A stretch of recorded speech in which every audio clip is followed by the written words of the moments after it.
J'espère que vous allez bien. Bienvenue chez Ladoa, It's About Everything. Je pense que vous avez vu le nouveau magazine, les nouvelles photos, shooter une photo de Rihanna. Le monde de la mode en parle, donc on va en parler aussi. Actuellement, pendant des années, l'industrie de la mode nous a répété que les tendances dictaient qui était important et qu'est-ce qui était important. Quand il fallait suivre la mode d'une certaine façon pour être tendance. Puis Rihanna, elle arrive comme ça, telle une fleur des îles. Et soudainement, les règles ont changé pour beaucoup. Parce qu'il y a des célébrités qui suivent la culture et puis il y a celles qui la créent. Et Rihanna nous a montré qu'elle, elle était là pour créer, innover. Quand un ancien rédacteur en chef de Vogue affirme que Rihanna ne suit pas les tendances, mais qu'elle définit la culture dans laquelle nous vivons, ce n'est pas du fanatisme, c'est un constat. On parle de rédacteur de Vogue, magazine. Quand des photographes mondialement reconnus parlent de ses œuvres comme d'une expérience presque impossible à décrire. Quand des artistes récompensés aux Grammys Awards s'inclinent devant son aura. Quand même après des années loin de la musique, son nom continue de dominer les conversations et encore, elle reste dans les artistes le plus streamés, le plus écoutés, à côté de Michael Jackson. La question n'est plus de savoir si Rihanna est une star. La vraie question est comment une jeune fille de la Barbade est-elle devenue l'une des femmes les plus influentes de la planète? Et pourquoi autant de personnes puissantes semblent être fascinées par elle? Aujourd'hui, on va parler de Rihanna. Pas seulement la chanteuse, pas seulement la femme d'affaires, mais du phénomène culturel qui a réussi là où la plupart des célébrités échouent. Devenir plus grande que sa propre carrière. Parce qu'elle a dépassé sa carrière. Elle n'est même plus dans sa carrière, là. Elle a dépassé sa carrière. Et c'est de ça qu'on va parler. On est chez Ladoa. It's about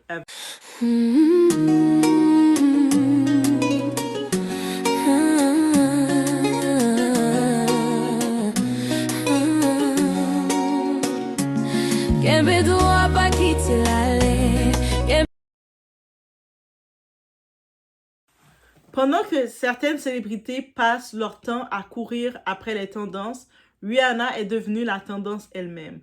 Et la différence est énorme. Parce qu'il y a les artistes qui essaient de rester pertinents, puis il y a ceux qui redessinent complètement les règles du jeu. Rihanna appartient à la deuxième catégorie. Quand l'ancien rédacteur en chef du British Vogue, Edward Enfield, affirme « Rihanna ne suit pas les tendances, elle définit la culture dans laquelle nous vivons ». Ce n'est pas un compliment lancé à la légère. C'est le constat de quelqu'un qui a observé les plus grandes stars de la planète pendant des décennies.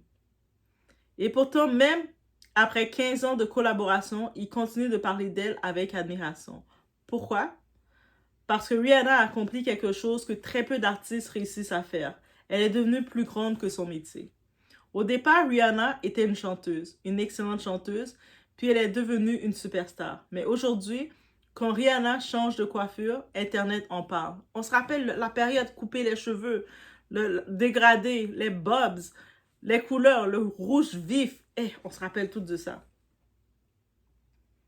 Quand Rihanna apparaît à un événement, les médias du monde entier analysent son look. Quand Rihanna lance un produit, l'industrie observe. Quand Rihanna disparaît pendant plusieurs mois, les gens continuent de parler d'elle. Voilà la différence entre la popularité et l'influence. La popularité attire l'attention, l'influence façonne le comportement. Ce qui façonne chez Rihanna, c'est qu'elle n'a jamais semblé chercher désespérément la validation. Elle ne donne pas l'impression de supplier le public de l'aimer. Elle impose son univers et le public décide ensuite de la suivre. C'est exactement ce qui explique pourquoi tant de créateurs, photographes, stylistes et rédacteurs en chef sont presque hypnotisés lorsqu'ils parlent d'elle. Le photographe Zisvester Mako, c'est un russe, je suis certaine, a décrit son expérience en des termes particulièrement élogieux.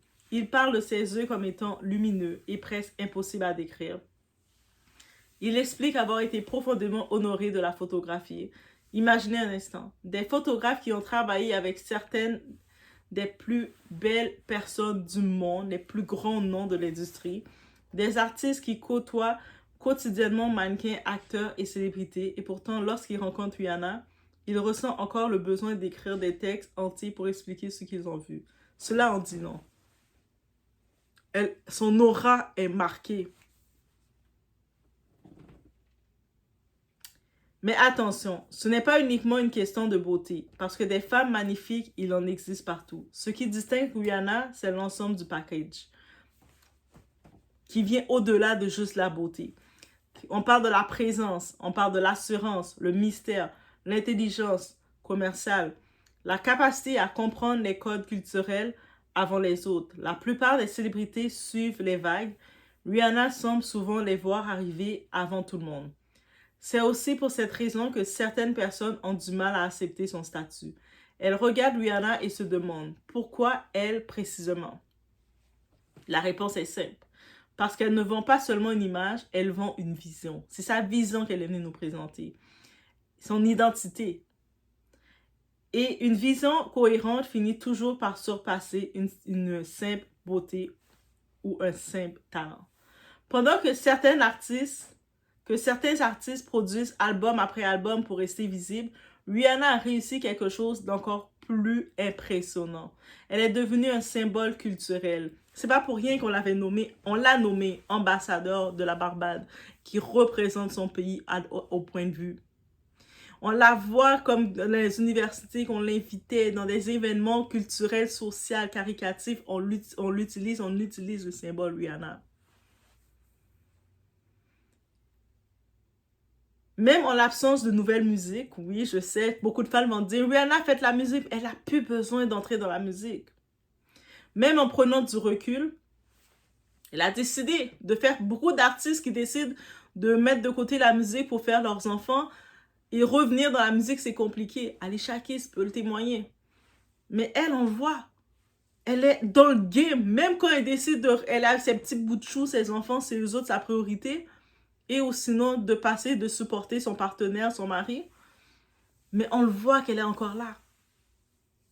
Mais même en disparaissant temporairement des projecteurs, son influence continue de circuler. C'est extrêmement rare d'avoir cette aura-là. La vérité, lorsqu'une personne atteint ce niveau, les discussions changent. On ne débat plus seulement de ses chansons, on parle de son impact, de son héritage, de son empreinte sur une génération entière.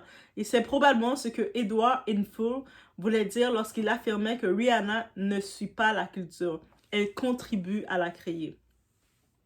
Et ma question pour vous, mes très chers, selon vous, Rihanna est-elle simplement une chanteuse devenue femme d'affaires ou est-elle devenue une véritable icône culturelle de sa génération? Laissez-moi savoir en commentaire. Et quand on est rendu à la phase de icône, ça vous fait penser à qui? Tu sais, moi, je me rappelle quand j'avais fait mon cours d'esthétique, de maquillage, plutôt. Pas esthétique, maquillage complètement. Oui, Doua, elle est versatile. Doua est comme ça, elle est curieuse de nature. Donc, j'avais fait mon cours de maquillage. Il y avait la partie théorique du cours, c'était l'histoire. Et on parlait des différents icônes de beauté. Et puis, moi, dans mes icônes que j'aime beaucoup l'histoire, que j'aime son parcours, c'est Audrey Hepburn. Oui, Audrey Hepburn, la femme enfant. J'aime beaucoup cette énergie-là. Et si vous remarquez, j'ai un petit peu l'énergie femme-enfant. J'ai l'énergie enfant tout court. Et il y a eu beaucoup d'autres icônes de Veronica Lake, beaucoup d'icônes dans leur époque. Elles n'étaient pas les seules personnalités, les seules femmes. Mais ce sont ces femmes-là qui ont su se démarquer par cette aura. Quand on parle de Marilyn Monroe, c'est une icône beauté. On parle de notre Madonna. Que vous l'aimez, que vous l'aimez pas, que vous avez des préjugés contre elle ou pas, elle est une icône intemporelle. On se rappelle, elle avait débuté dans les années 70, elle démarrait dans les années 80, elle était là, c'est elle qui dominait. Les années 90 aussi, elle est une icône intemporelle. Et même dans les années 2000, elle réussissait à revenir, à se revisiter et à rester avec son style, son identité. On peut dire tout ce qu'on veut de cette femme, mais Madonna aussi, c'est une icône beauté. Elle fait partie des icônes beauté qu'on étudiait. Le style, on se rappelle, dans les années 80, elle venait avec les cornets, là. On appelle-tu des cornets? Des corsets. Des corsets pointus. Le monde, il reproduit ça. Il y a ceux qui sont populaires. Kim Kardashian, elle est populaire. On n'a rien contre elle. On l'adore. C'est de la popularité. avec les familles Kardashian, on voit leur style, leur tendance. Mais l'impact, c'est pas la même chose. Rihanna, elle, c'est pas seulement... Elle est populaire, oui, on va dire, mais elle crée un impact aussi culturel. Et, impact, Rihanna, là, elle nous a créé des impacts de style, de personnalité. Même des fois, sa façon, comme on se rappelle au début, dans ses débuts de Instagram, elle a propulsé Instagram pour nous, Rihanna, là. Quand elle répondait aux gens, là, j'étais comme, oh my God, maintenant, je pense qu'elle a repris le contrôle de ses réseaux parce qu'elle continue de répondre. Elle revient à répondre un petit peu à certains commentaires. Il y avait un commentaire qui était passé. Quelqu'un avait osé venir commenter, qui avait osé venir dire, ah, mais moi, j'aime pas le nom de ses enfants. Et puis, Rihanna avait donné une petite réponse à la Rihanna pour dire, je pense la fille, je sais pas c'est quel nom qu'elle s'appelait, elle a dit, ouais, c'est ça, toi avec ton nom, on t'aime plus. Et elle a donné une pique. Quand j'ai vu ça, j'ai fait, ok, ça, elle a repris le contrôle de ses réseaux. À un moment, c'était ses équipes, il y avait une petite polémique avec Instagram, elle avait été bannie un petit peu d'Instagram, ça avait créé, Instagram a failli disparaître à cause de ça. Ils ont refait le truc, ensuite, elle ne gérait plus son Instagram, on se rappelle. Et là, c'était ses équipes qui géraient, mais d'après moi, on dirait de temps en temps, elle est pas trop loin. Et on peut avoir des clapbacks encore de Rihanna. Et puis, elle donnait des clapbacks à tout le monde, que ce soit Kendall Jenner qui disait, si Rihanna ne chante pas telle chanson, je vais être fâchée. Et puis Rihanna répond, mais viens pas à mon show. Rihanna, on peut faire ça aux gens. C'est pour ça que le surnom Bad Girl Riri est resté. Maintenant, c'est Mommy Riri. Mais le Bad Girl est toujours là, ok? Bref, c'était un petit hommage, une vidéo hommage suite aux photographes, suite aux gens de l'industrie de la mode qui donnent un hommage à Rihanna. J'en profite de continuer de danser la vague des fleurs parce que des fois, on a trop l'habitude d'attendre quand l'artiste, la personne n'est plus là pour dire « Ah, elle avait été un symbole. » Non, elle est un symbole. Il faut lui dire maintenant. Attendez pas que Michael Jackson n'est plus là, c'est là qu'on parle à quel point que vous l'avez aimé. Non, elle est là, elle le voit. Ça va tomber à ses yeux. Donc oui. Et puis l'industrie de la mode, on connaît cette industrie, c'est très fermé, c'est très fermé. Rihanna, c'est une femme noire quand même, c'est une Caribéenne. Elle a quand même pu marquer cette industrie des photographes qui ont l'habitude de voir des milliers, des centaines de types de femmes qui représentent l'idéal de la beauté qu'ils ont jugé. Et eux autres même, c'est l'industrie de la mode qui ont jugé la beauté. Et ils arrivent, ils disent, waouh, c'est indescriptible. Elle a quelque chose. C'est pour ça qu'elle est là. Elle n'est pas juste là parce qu'elle est populaire, elle sort des sons. Elle est là parce que c'est son aura. Et bref, c'était juste pour vous dire ça, guys. Faites attention à vous. On se retrouve aux prochaines vidéos. Ouais, on parle de tout ici. Des fois, on envoie juste des fleurs aux vivants parce que c'est quand la personne est vivante qu'elle a besoin de recevoir ses fleurs. Je pense aussi. On se voit aux prochaines vidéos, guys. Et puis, mettez les cœurs à Doua aussi. Pendant que Doua est là pour recevoir. OK?